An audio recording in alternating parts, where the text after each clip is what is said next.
दोस्तों नमस्कार। बिहार की सियासत में 1990 के दशक में बंदूक और संदूक यानी धन बल और बाहुबली की खबरें जो है सुर्खियों में रहती थी। मंडल और कमंडल की राजनीति के अलावा जो है लालू प्रसाद के मुस्लिम यानी MY जो है समीकरण में उस दौर में कई नेताओं को सियासत में आगे बढ़ने का मौका भी मिला। इस दौर में पप्पू यादव, आनंद मोहन, मोहम्मद शहाबुद्दीन, मुन्ना शुक्ला, राजन तिवारी और सूरजभान जैसे नेताओं ने राजनीतिक में जो है दस्तक दी। कथित रॉबिन हुड वाली छवि वाले इनमें से कई नेताओं को जनता का भी जो है खूब समर्थन मिला और वो चुनावी राजनीति में जो है आगे बढ़ते गए। कई नेताओं के बारे में जनता में जो है यह छवि है कि ये जो है पप्पू यादव जी जो है समय पर काम आ जाते हैं और समय पर जो है दिख भी जाते हैं। तो राजेश रंजन उर्फ पप्पू यादव भी इन्हीं में से एक हैं। कोसी सीमांचल के इलाके में पप्पू यादव की अच्छी पकड़ मानी जाती है। यानी कोसी नदी के किनारे नेपाल है, बांग्लादेश की सीमा के करीब बसे जैसे हो गया पूर्णिया, हो गया अररिया का क्षेत्र, हो गया सुपौल, हो गया मधेपुरा, हो गया सहरसा, हो गया और किशनगंज। इनकी राजनीति ताकत का अंदाज इस बात से भी लगता है कि कई बार निर्दलीय उम्मीदवार के तौर पर विधानसभा से लेकर लोकसभा तक का चुनाव जीतने में जो है पप्पू यादव सफल रहे हैं। लालू प्रसाद से काफी करीबी रहने के कारण किसी जमाने में पप्पू यादव को लालू के राजनीति उत्तराधिकारी भी माने जाते थे। और हालांकि बाद में लालू यादव और उनके बीच की दूरियां जो है बढ़ने लगी। कई दलों का चक्कर लगाने वाले पप्पू यादव जो है सियासत के मैदान में जो है अकेले पड़ गए थे, जिनके बाद उन्होंने साल 2015 में अपनी अलग जो है जन अधिकार पार्टी बनाई जिसका नाम था JP। तो दरअसल पप्पू यादव की सियासी सफर साल 1990 में शुरू हुआ था। उस वक्त उन्हें जनता दल की तरफ से टिकट नहीं मिला था। वो निर्दलीय उम्मीदवार के तौर पर विधानसभा चुनाव में खड़े हुए थे और उन्होंने बिहार की सिंहेश्वर विधानसभा सीट से जो है चुनाव जीता था। तो 1991 में निर्दलीय उम्मीदवार के तौर पर पूर्णिया से भी लोकसभा चुनाव जीते। इसके बाद 1996 में लोकसभा चुनाव में उन्होंने समाजवादी पार्टी के टिकट पर चुनाव लड़ा और जीत भी दर्ज हासिल की। तो 1990 में पप्पू यादव एक बार जो है फिर से निर्दलीय उम्मीदवार बनकर पूर्णिया में जो है लोकसभा का सीट जीते थे।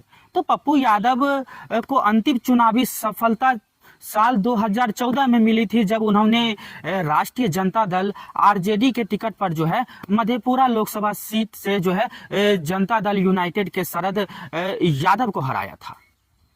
तो 2014 के लोकसभा चुनाव में उनकी जो है पत्नी रंजित रंजन भी जो है कांग्रेस के टिकट पर सुपौल सीट से लोकसभा चुनाव जो है लड़ती हैं और उसमें जो है सफल रहती हैं। फिलहाल रंजित रंजन जो है कांग्रेस राज्यसभा के जो है सांसद हैं। वहीं पूर्णिया के कुछ स्थानीय पत्रकारों का जो है कहना है कि बिहार में एक कहावत है, Rome is for Pope and Madhepura is for गोप। यानी कहने का अर्थ ये है कि रोम पोप का तो मधेपुरा जो है गोप का। गोप मतलब यादवों का। जहां नदियां बहती है वहां हरियाली जो है ज्यादा रहती है और वहां जो है मवेशियों को पालना आसान हो जाता है। इसलिए कोसी नदी के किनारे जो है बहुत ज्यादातर जो है यादव भी बसे हुए हैं। तो चुनावी आंकड़े बताते हैं कि वजह जो भी हो लेकिन पूर्णिया और कोसी इलाके में पप्पू यादव की सियासी जमीन जो है बहुत मजबूत रही है, क्योंकि जिस तरह से निर्दलीय उम्मीदवार खड़े होते गए और वो जो है चुनाव जीतते गए, तो इस तरह से लगता है कि सीमांचल के क्षेत्र में उनकी मजबूती तो है। तो दरअसल सवाल ये भी उठता है कि पप्पू यादव का विलय जिस तरह से कांग्रेस में हुआ तो क्या वो कांग्रेस के लिए सही साबित होंगे। जिस तरह से बिहार में पप्पू यादव का नाम जो है हमेशा चर्चा में रहा है। कोविड-19 के दौरान भी देखा गया कि वो लोगों की मदद करते हुए दिखे। पप्पू यादव की तस्वीरें जो है सोशल मीडिया पर अक्सर देखी जाती थी। तो उनके समर्थक जो है समर्थकों का दावा है कि इस इलाके में जो काम सरकार को करना चाहिए वो पप्पू यादव ने ही कर दिया। तो यही जो है विश्वसनीयता जो है पप्पू यादव का है और इन्हीं सब चीजों को लेकर उनकी खास पकड़ है पूर्णिया के क्षेत्र में। तो कोविड महामारी के दौरान बिहार में छपरा में ड्राइवर मौजूद नहीं होने की वजह से कई एम्बुलेंस सेवा में नहीं थे। खबरों के मुताबिक ये था कि एम्बुलेंस बीजेपी सांसद राजीव प्रताप रूडी के सांसद फंड से खरीदे गए थे।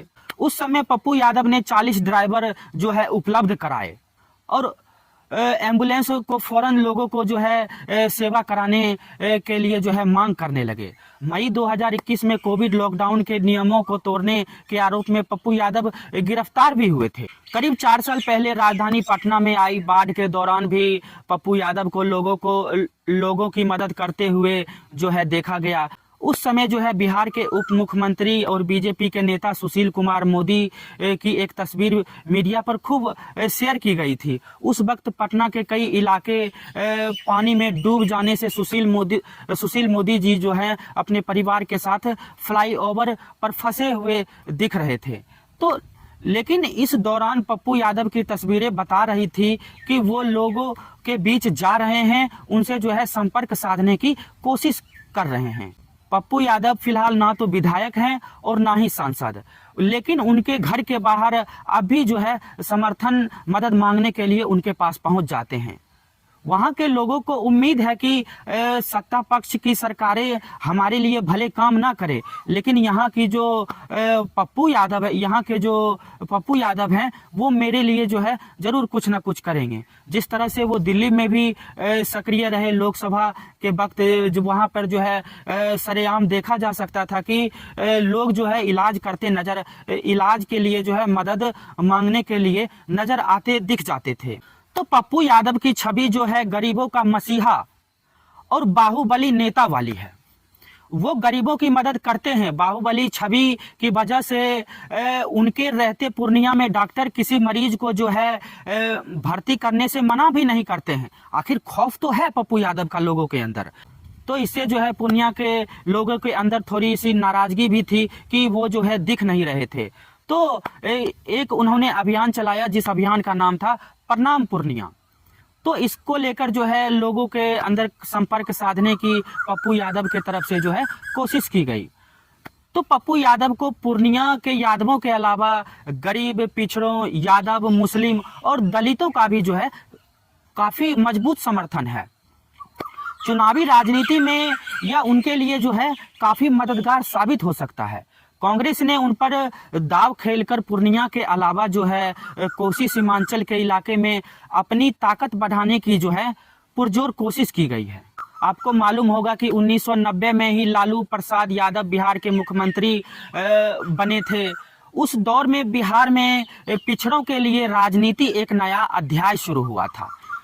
तो इसी साल जो है तत्कालीन प्रधानमंत्री वीपी सिंह ने मंडल कमीशन की सिफारिशों को लागू कराने का जो है ऐलान किया था।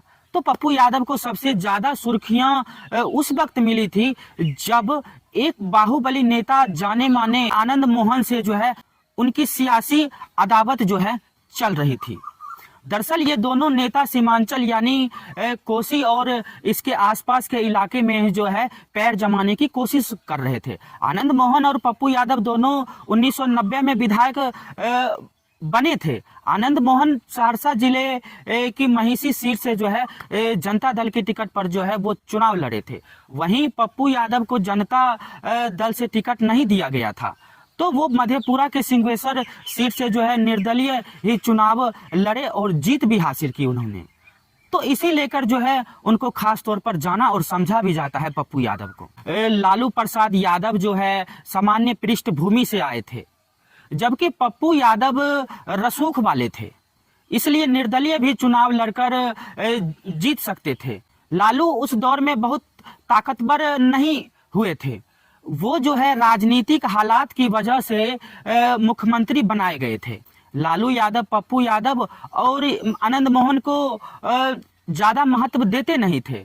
तो पप्पू यादव पिछड़ों और यादवों को लेकर आगे बढ़ रहे थे। तो राजपूत नेता आनंद मोहन जी जो हैं स्वर्णों को साधने में जुट गए थे। एक जमाने में इन दोनों नेताओं के बीच गोलियां चलती थी। ऐसा कई बार हुआ है कि आनंद मोहन राजपूत बिरादरी के साथ अगरों की राजनीति करते थे और पप्पू यादव जो है पिछड़ों की राजनीति करते थे। तो 1991 में बिहार की मधेपुरा लोकसभा सीट पर उपचुनाव के दौरान इन दोनों नेताओं की दुश्मनी जो है खुलकर सामने आ रही थी। इस सीट पर उस समय जनता दल के वरिष्ठ नेता शरद यादव चुनाव जो है लड़ रहे थे। इसमें आनंद मोहन शरद यादव के खिलाफ थे, जबकि पप्पू यादव उनके समर्थन में थे। पप्पू यादव ने आरोप लगाया था कि चुनाव के दौरान जो है उनके विरोधियों ने उन पर 8 घंटे तक गोलियां भी चलाई, लेकिन जिला कलेक्टर और पुलिस सिंडिकेट ने मौके पर पहुंचकर उनकी जान बचाई थी। इसके बाद 1991 में चुनावी सभा से लौटते हुए आनंद मोहन पर भी हमला हुआ था। कहा जाता है कि इस दौरान जो है दोनों तरफ जो है जमकर गोलियां बरसाई गई। इनमें आनंद मोहन के कुछ समर्थक जो है घायल हुए थे। उसका आरोप जो है आनंद मोहन ने जो है पप्पू यादव पर लगाया। तो पप्पू यादव का नाम इसके अलावा भी और कई मामलों में सामने आया था, लेकिन उन सबसे गंभीर आरोप लगा था कि मार्क्सवादी कम्युनिस्ट पार्टी के विधायक रहे अजीत सरकार की हत्या का। तो अजीत सरकार की हत्या पूर्णिया में जो है जून 1998 में कर दी गई थी।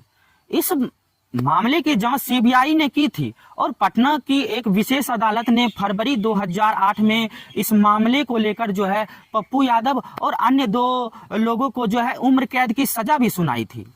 तो करीब 8 साल जेल में रहने के बाद पटना हाईकोर्ट ने जो है फरवरी 2009 में पप्पू यादव को जमानत दी थी। तो पप्पू यादव अब जो है कांग्रेस के साथ आकर अपनी जो है नई सियासत जो है बुनने में लग गए हैं। भले ही कोसी के इलाके में उनकी अपनी मजबूती है, मजबूत पकड़ है, लेकिन एनडीए में नीतीश कुमार की वापसी के बाद जो है पप्पू यादव के लिए लड़ाई जो है अब आसान रहा नहीं है। पप्पू यादव केंद्र की मोदी के खिलाफ जो है अक्सर हमला करते रहे हैं। जाहिर है 2024 के लोकसभा चुनाव में कांग्रेस में शामिल होने के बाद जो है उनके तेवर बरकरार रहेंगे, लेकिन जनता का कितना समर्थन उनके लिए अभी भी बरकरार है, यह जो है देखना दिलचस्प होगा। बहुत बहुत शुक्रिया, बहुत बहुत शुक्रिया।